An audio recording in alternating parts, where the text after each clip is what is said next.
बिस्मिल्लाहिर्रहमानिर्रहीम। अस्सलाम वालेकुम नादरीन, आप यूट्यूब चैनल देख रहे हैं। मैं इमरान खान हूँ। नादरीन, सबसे पहले हम कोयटा की ही बात करेंगे, बलूचिस्तान की बात करेंगे। कोयटा का जो कोयला फाटक है उसके पास मुजाहिरीन का धरना अभी भी जारी है और उनके साथ मैयतें भी हैं। उन्होंने शहदा को अभी तक दफनाया नहीं है और ये शहदा वो हैं जो कौम के ऊपर कुर्बान हुए। पहली मरतबा ऐसा हो रहा है कि जिन पुलिस एहलकारों ने कौम के लिए कुर्बानी दी है, वतन के लिए कुर्बानी दी है, उन्हीं की लाशें रख के उनके घर वाले एहतजाज करने के लिए बैठे हुए हैं। देखें, इससे पहले याद रखिएगा कि जहाँ पे दहशतगर्दों ने किसी को मारा और वो कोई आम लोग थे तो वो एहतजाज करने के लिए बैठे। इससे पहले जो शिया हज़ारा कबाइल हैं कोयटा में, बलूचिस्तान में, वो एहतजाज करते थे और उनका एहतजाज होता था इस नौइयत का, और वो दबाव डालते थे हुकूमत पर कि हमारे मुतालबात माने जाएँ, हमारा बार बार कत्लेआम हो रहा है, और बड़े जायज़ उनके मुतालबात होते थे। इसी तरह से मुख्तलिफ़ जगहों पे जब रियासत जुल्म करती है किसी के साथ तो लोग लाश सड़क पे रख के एहतजाज करते हैं। अब यहाँ बड़ी अजीबोगरीब चीज़ हो गई है कि जो सरकारी मुलाजमीन हैं, पुलिस वाले हैं, उनकी लाशें लेकर लोग सड़कों पे बैठे हुए हैं। और फार्म 47 की जो जाली हुकूमत बनाई गई है वो इतनी बेहिस है कि वो आवाम के दुख और तकलीफ़ से मुकम्मल तौर पर लाताल्लुक़ लग रही है। अब ये जो कोयला फाटक है कोयटा में, इसके मनाज़र मैं देख रहा हूँ, मेरे सामने इधर स्क्रीन पे मौजूद हैं। यहाँ हज़ारों लोग मौजूद हैं इस वक्त, रात के वक्त, और लोग एहतजाज कर रहे हैं। लोग अपने मुतालबात मनवाना चाहते हैं और इनसे बात करने के लिए कोई नहीं आ रहा। मैयतें जो हैं वो वहाँ पे मौजूद हैं। इसके बावजूद हुकूमत में बहुत बेहिसी है। आसिम मुनीर साहब आए, शहबाज शरीफ साहब आए, प्राइवेट जेट्स के अंदर आए, लेकिन इन लोगों को मिले नहीं, इनके मुतालबात सुने नहीं, क्योंकि मामला बड़ा संगीन नौइयत का है। और ये चीज़ें मैं आपके सामने रख देता हूँ। बीबीसी ने इसके ऊपर लिख दिया बाकायदा। पाकिस्तान के मीडिया को तो लिखने की कोई इजाज़त ही नहीं है।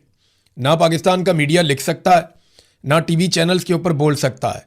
और पाकिस्तान में जो भी सहाफ़ी इसको रिपोर्ट करेगा उसके साथ क्या होगा, जो सोहराब बरकत के साथ हुआ, जो इस वक्त रज़ी ताहिर के साथ हो रहा है, या जो अहमद फरहाद के साथ हुआ। ये हसास तरीन मामलात हैं और इन पे बात करना बहुत ज़रूरी है। अगर आप बात नहीं करेंगे तो पाकिस्तान का नुकसान होगा। अगर आप बात करेंगे तो पाकिस्तान के रियासती इदारे आपका नुकसान कर देंगे, और वो लगातार ऐसा करते चले आए हैं। सहाफ़ियों ने इसको पहले भी बहुत भुगता है, अभी भी भुगत रहे हैं, लेकिन इंशाल्लाह इसका मुकाबला करेंगे। अब सूरत हाल आप ये देखें, बीबीसी रिपोर्ट कर रहा है। बीबीसी ये बताता है कि ये मुख्तलिफ लोगों के इंटरव्यू किए उन्होंने। शम्स रहमान समेत धरने के शुरका का मौक़िफ़ है कि एक दो टैंकियों की हिफाजत के लिए हमारे प्यारों की एक बहुत बड़ी तादाद को मुनासिब इंतजामात और तैयारी के बगैर ज़िले के मुख्तलिफ इलाकों में भेज दिया गया। जबकि अपने भाई आसिफ खान की लाश के साथ धरने में शरीक साबिर खान ने दावा किया कि हमारे प्यारे चीख चीख कर कह रहे थे कि हमें गोलियां पहुंचा दो, लेकिन वो नहीं पहुंचाई जा सकी, जिसकी वजह से वो सारे मौत के मुंह पर चले गए। धरना कमेटी के रुकन अब्दुल फयाज, उन्होंने ये दावा किया, ये यहीं पे धरना चल रहा है, उनका दावा सुने आप। वो ये कहते हैं कि हम अपने प्यारों से राब्ते में थे। यानी जब गोली चल रही थी, लड़ाई हो रही थी, सबसे पहला राब्ता तो किया जाता है अपने सीनियर से, अपने ऑफिसर से, फिर राब्ता किया जाता है उन लोगों से जिनसे मदद मांगी जा सके, और फिर जब आप मायूस हो जाते हैं तो आप कहते हैं चलो एक आखिरी कॉल में अपने घर वालों से बात कर लूँ। तो वो बताते हैं कि हम अपने प्यारों से राब्ते में थे, जो ये कह रहे थे कि असला और गोलियों की कमी की वजह से हम मौत को अपनी आंखों से देख रहे हैं, लेकिन इनको मदद नहीं पहुंचाई जा सकी, यानी उनकी मदद नहीं की गई, और उसके बाद वो सारे लोग शहीद हो गए। अब ये सारे लोग ये बता रहे हैं कि जनाब पुलिस लड़ रही थी, कई घंटों तक लड़ रही थी, लेकिन उन्हें जानबूझकर मदद नहीं पहुंचाई गई। मैंने कासिम सूरी साहब से भी पूछा, बहुत सारे और लोग हैं, कासिम सूरी साहब के साथ मैंने एक पूरा एपिसोड किया है, वो आप उनके चैनल पे देख सकेंगे। साबिर शाकिर साहब भी मौजूद हैं, वहाँ चैनल पे भी आप देख सकेंगे कि वो जिस जगह पे ये वाक़यात हुए हैं, यहाँ चारों तरफ सिक्योरिटी फोर्सेस मौजूद हैं, उनके नाके मौजूद हैं, और उनकी भारी तादाद बड़े भारी असले के साथ वहाँ पे मौजूद है, लेकिन कोई भी मदद के लिए नहीं आया। ये बड़ा अनफॉर्चुनेट है। बीबीसी इसको रिपोर्ट कर रहा है, पाकिस्तान का मीडिया कर नहीं सकता। ये एक और मनाजिर हैं, ये मनाजिर आप देखिए, ये नोशकी के हैं। ज़िला नोशकी जो है बलूचिस्तान का, ये मैं आपको थोड़ा सा बता देता हूँ कि पहले चागी आता है नीचे की तरफ से, बहुत बड़ा ज़िला है।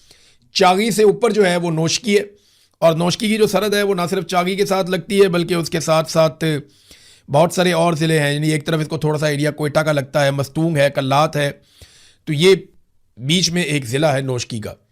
अब वहाँ के मनाजिर आ रहे हैं कि बीएलए वाले पुलिस की गाड़ियों में शहर का गश्त कर रहे हैं, यानी जो सरकार ने गाड़ियाँ लेकर दी हैं पुलिस को, उन गाड़ियों पे कब्जा कर लिया बीएलए ने और वो शहर का गश्त कर रहे हैं। कौन करेगा पाकिस्तान की हिफाजत? कैसे होगी पाकिस्तान की हिफाजत? दहशतगर्द आते हैं, जिस चीज़ का दिल करता है वो लेकर चले जाते हैं, जिस सड़क पे दिल करता है वो नाके लगा देते हैं। और निमटने का फार्मूला हमारा कई दहाइयों से यही है कि एक नई प्रॉक्सी हम बना देते हैं, एक नई ताकत हम खड़ी कर देते हैं, उस ताकत से हम थोड़े बहुत नताइज हासिल करते हैं, अगले दिन वो ताकत हमारे गले पड़ जाती है। तो रियासत की रिट कहीं भी नहीं है। और मुझे बड़े अफसोस के साथ ऐसा कहना पड़ता है कि मुझे ऐसा लग रहा है कि शायद बलूचिस्तान में कोई ये चाहता नहीं है कि रियासत की रिट कायम हो या अमन व अमान पैदा हो जाए, क्योंकि अगर बलूचिस्तान में मुकम्मल अमन व अमान हो गया तो वहाँ के लोग कहेंगे कि सेहत दो, तालीम दो, मादनियात का हिसाब दो, कितनी मादनियात निकल रही हैं, कौन सा मुल्क ले जा रहा है, हमें बताया जाए कि इसमें से कितना माल निकलता है, हमारा हिस्सा कितना है। फिर वो सारा कुछ पूछेंगे, वो जवाब मांगेंगे। जब वो जवाब मांगेंगे तो आप जवाब देना नहीं चाहते, लिहाजा उनको उलझा कर रखो कत्लो गारतगिरी में ही। सबसे आसान तरीका यही हुआ सूडान में, यही हुआ अफ्रीका में, दुनिया में जहाँ पे भी मादनियात निकलती हैं दो तरह के नताइज आते हैं, या तो वो लोग बहुत खुशहाल हो जाते हैं, या जहाँ पे मादनियात निकलती हैं वो लोग बर्बाद हो जाते हैं। खुशहाल वो लोग हो जाते हैं जो हिस्सेदार बन जाते हैं, और बर्बाद वो लोग हो जाते हैं जिनके ऊपर ताकतवर आकर मुसल्लत हो जाते हैं कि हमने अब ये मादनियात निकालनी है, इनको आपस में लड़ाओ छोटी छोटी बातों पे। तो वहाँ पे ऐसी प्रॉक्सीज तैयार की जा रही हैं जो लगातार आपस में लड़ती चली जा रही हैं। तो कल आप चागी के मनाजिर देख रहे थे, आज आप नोशकी के मनाजिर देख रहे हैं, और मैं हैरान हो रहा हूँ देख कर के रियासत किधर गई। वो पुलिस वालों की गाड़ियों में बैठ के वहाँ पे गश्त कर रहे हैं, और सरकार क्या कर रही है? सरकार गोंगलुओं से मट्टी झाड़ रही है। ये मुकम्मल तौर पे एक फेलियर हो चुका है, ये बात आप याद रखिएगा। मैं आपको आने वाले दिनों में बहुत सारे सबूत और बहुत सारी चीज़ें दिखाने वाला हूं। मुकम्मल फेलियर हो चुका है, और ये बात पाकिस्तान की मिलिट्री एस्टेब्लिशमेंट को और मौजूदा रजीम को पता भी चल गई है कि इनके हाथ पांव फूले हुए हैं। इन्हें बिल्कुल समझ नहीं आ रही कि ये सारा इल्ज़ाम उठाकर किस पे डालें। इमरान खान गुज़िश्ता 3 साल से जेल के अंदर बंद है, कोई अपोजिशन मौजूद नहीं है। पाकिस्तान तहरीक इंसाफ ने गुज़िश्ता 1-1.5 साल से किसी किस्म का एहतजाज ही नहीं किया, यानी 26 नवंबर 2024 को उनका आखिरी एहतजाज हुआ था। 2025 में इनको फ्री हैंड मिला, 2026 में इनको फ्री हैंड मिला, तो तहरीक इंसाफ ने कोई एहतजाज ना करके भी इनको फ्री हैंड दिया। तो अब ये किसी के ऊपर मलबा डाल भी नहीं सकते। इकॉनमी मुकम्मल तौर पे तबाह हो गई है। दहशतगर्दी इमरान खान साहब के दौरे हुकूमत के मुकाबले में 6 गुना बढ़ गई है, दुगनी हो जाए, तिगनी हो जाए, 4 गुना नहीं, 6 गुना बढ़ गई है, और लगातार दहशतगर्दी बढ़ती चली जा रही है। पाकिस्तान दहशतगर्दी से मुतासरा ममालिक की फहरिस्त में दुनिया में सबसे आगे जा रहा है। पाकिस्तान के जो हालात हैं दहशतगर्दी के मामले में, शाम से, इराक से, मिस्र से, लबनान से, यमन से, इसराइल से, ईरान से, इन और अफगानिस्तान से, इन सारे ममालिक से ज़्यादा ख़राब हमारे हालात हैं दहशतगर्दी के मामलात में। अफगानिस्तान का 9वां नंबर है और पाकिस्तान टॉप पे खड़ा हुआ है जनाब सामने, और ये इंटरनेशनल रिपोर्ट है जो ये बता रही है। और आसिम मुनीर साहब की जो प्राइमरी ड्यूटी थी वो यही थी। अब गोंगलुओं से मट्टी झाड़ने के लिए हुकूमत ने फैसला किया कि कुछ वज़रा को रद्दबदल कर दिया जाए, यानी एक वज़ीर के कपड़े उतार के दूसरे को पहना देंगे, दूसरे के उतार के तीसरे को पहना देंगे। मे भी मोहसिन नकवी का दिल कर रहा हो वज़ीर खारजा बनने का, तो उसका यूनिफॉर्म बना दिया जाएगा किसी और को, और वज़ीर दाखिला कोई और बन जाएगा, और वज़ीर खारजा के कपड़े उतार के मोहसिन नकवी को पहना दिए जाएंगे। बहुत मुमकिन है, बहुत मुमकिन है। ये खेल ऐसे ही खेलते हैं, रद्दबदल कर रहे हैं, कुछ नए चेहरों को कहते हैं जी शामिल किया जाएगा, और वज़ीर आज़म ने कोई मुशावरत मुकम्मल कर ली। ये सब धोखा है, सब धोखा है। PMLN ने अपनी सारी ताकत लगाई है, अपने सारे लोग इसके अंदर लगाए, लेकिन क्योंकि अवाम की जानिब से कोई लिजिटमेसी नहीं थी, अवाम की जानिब से इनको वोट नहीं मिले हुए थे, अवाम का मैंडेट और अवाम की सपोर्ट इनके साथ नहीं थी, इसलिए ये हर मैदान में फेल हो गए, ये कामयाब हो नहीं पाए। और आसिम मुनीर साहब और उनकी पूरी टीम मुकम्मल तौर पे फेल हो चुकी है। अब देखना यह है कि ये सरेंडर कब करते हैं, क्योंकि इन्हें आइडिया हो गया अगर हालात यही चले ना तो एक दिन ऐसा आएगा कि ये तनख्वाह देने के भी काबिल नहीं रहेंगे। 20-20 अरब रुपए से ज्यादा एक एक दिन में पाकिस्तान ने कर्जा लिया है। इतना कर्जा पाकिस्तान ने तारीख में कभी नहीं लिया जितना कर्जा इन 4 सालों में आसिम मुनीर साहब के दौर में पाकिस्तान ने ले लिया। पाकिस्तान के तमाम आर्मी चीफ मिलकर इतना कर्जा नहीं ले सके जितना कर्जा अकेले आसिम मुनीर साहब ने ले लिया है। और उसका नतीजा क्या निकला कि पाकिस्तान पे बोझ पड़ गया, पाकिस्तान को फायदा कोई नहीं हुआ। तो आसिम मुनीर साहब और उनकी सारी टीम मुकम्मल तौर पे नाकाम हो गई। और सोने पे सुहागा यह है कि जिस आदमी को तोड़ने के लिए पाकिस्तान को इस बर्बादी की इंतहा तक पहुंचाया गया, वो आदमी इमरान खान इनसे फिर भी नहीं टूटा। ये सोने पे सुहागा इनके लिए।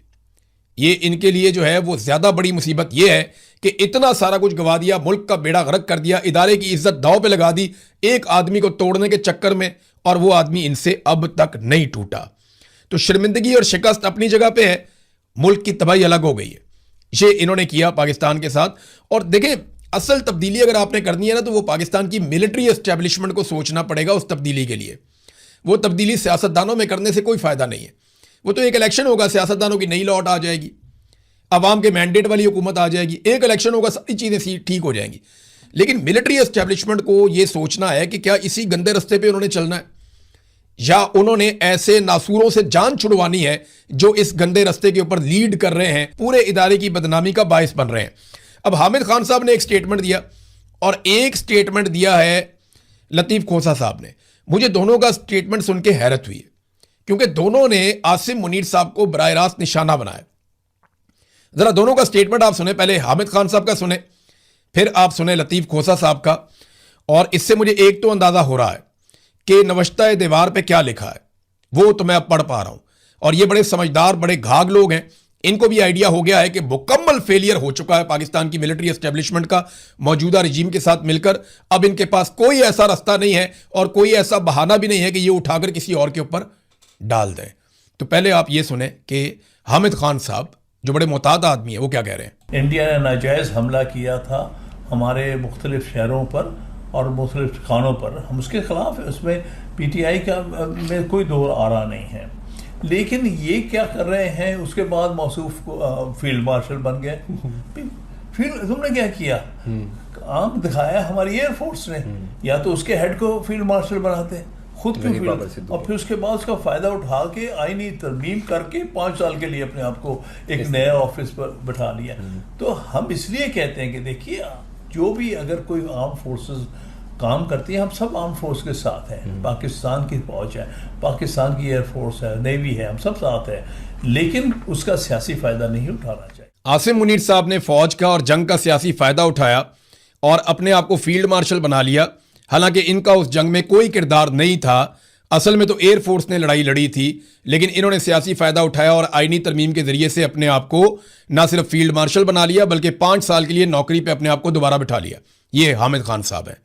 अब सुने लतीफ़ खोसा साहब हैं, वो क्या कह रहे थे, ये सुने आप। तो तीनों अफवाज के जो सरबराहान है उनका भी, और सदर साहब कहते हैं ता हयात इस्तिस्ना है, यानी वो मरने के बाद भी उनसे कोई नहीं पूछ सकता। वो आईन को तोड़ दें, आर्टिकल 6 किधर गया, आईन किधर गया। आर्टिकल 6 तो कहता है जो भी खिलवाड़ करेगा आईन के साथ उसको सजाए मौत होगी।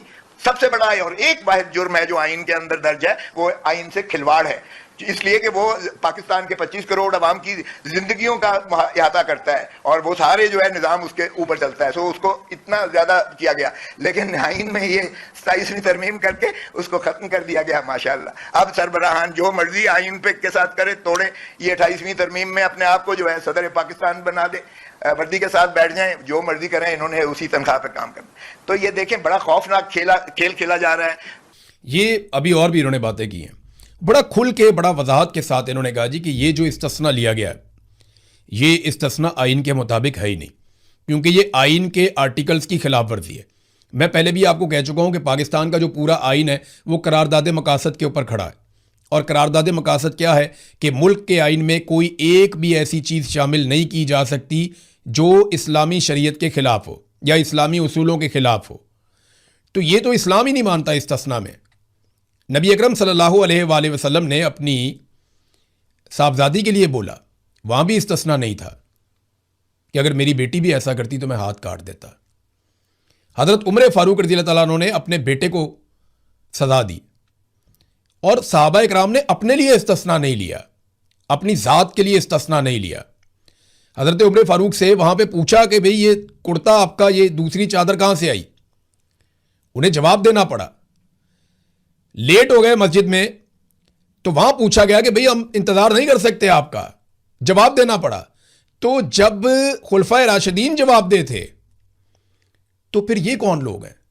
ये इस्लामी उसूलों के भी खिलाफ है कि आपने आइन में एक ऐसी शिक शामिल कर दी है जो इस्लामी रूह से मुतसादिम है। ये तो उड़ जाएगी जैसे ये नौकरी से जाएंगे ना, ये सवाल ही पैदा नहीं होता। जिस दिन आसिम मुनीर साहब जाएंगे ये इस्तिस्ना वाली कहानी खत्म हो जाएगी और ये किसी काम नहीं आएगी। ये पूरा पाकिस्तान क्या दुनिया का हर आदमी जानता है, और जो कानून का छोटा सा तालिब इल्म है ना उसको भी आइडिया है कि इस इस्तिस्ना के पीछे है क्या।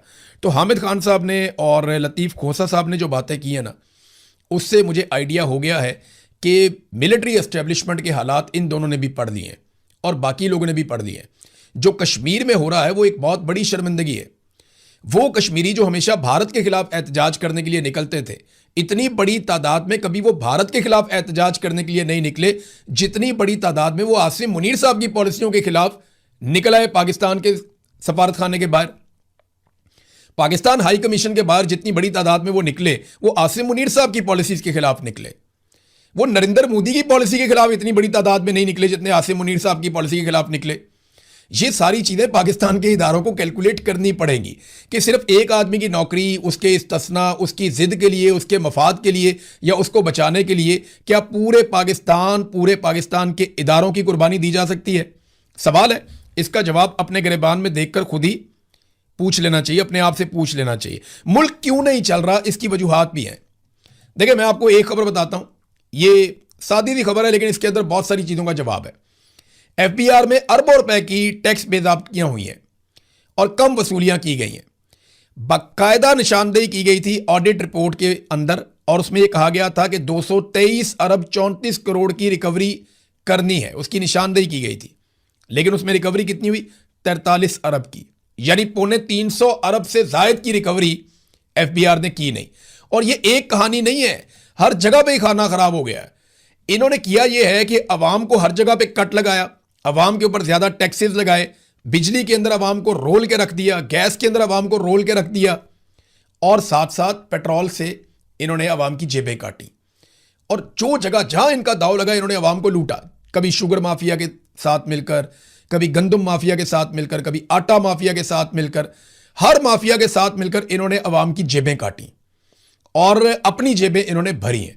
मिसाल के तौर पे 4 साल पहले सेनेट चलाने का जो खर्चा था 5 अरब रुपए था इमरान खान साहब के दौरे हुकूमत में, और इस बजट में वो खर्चा 10 अरब रुपए रखा गया, यानी दुगना कर दिया 4 साल में।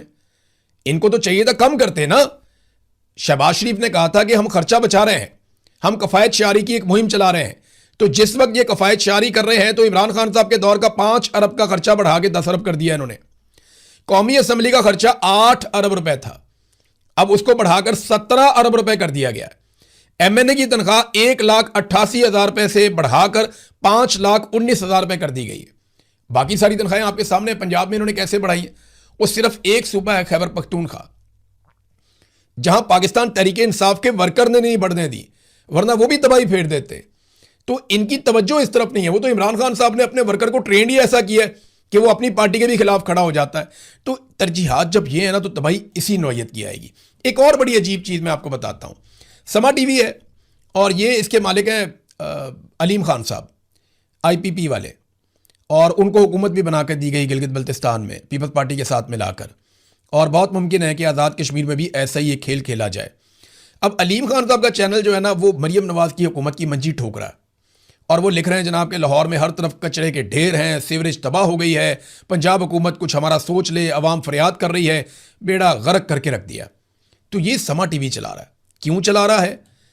आप समझदार हैं, या तो कोई काम फंस गया होगा, कोई एनओसी फंस गया होगा, या मरियम नवाज की हुकूमत कोई बात नहीं मान रही होगी, या किसी जगह पे कुछ साबित करना चाहते हैं, थोड़ी बहुत क्रेडिबिलिटी। देखिए मैं एक चीज़ आपको फिर क्लियर कर दूं कि ये डूबेंगे तो इकट्ठे ही डूबेंगे। फील्ड मार्शल आसिम मुनीर के बगैर नवाज शरीफ और जरदारी का काम नहीं चलना। उनको बहुत लंबा झटका लगेगा, कम से कम उनको सियासत में 5 से 10 साल का नुकसान होगा दोनों को, क्योंकि आसिम मुनीर साहब गए और फौज ने इनका हाथ छोड़ दिया, तो अवाम ने तो पहले ही छोड़ दिया, तो इनको रिकवर करते करते 5 से 10 साल लग जाएंगे। इनको तो इस बात का आइडिया है। और फील्ड मार्शल का गुजारा इन दोनों के बगैर भी नहीं है, क्योंकि अगर इन दोनों ने फील्ड मार्शल का हाथ छोड़ दिया तो उनका हाथ थामने वाला और कोई है ही नहीं।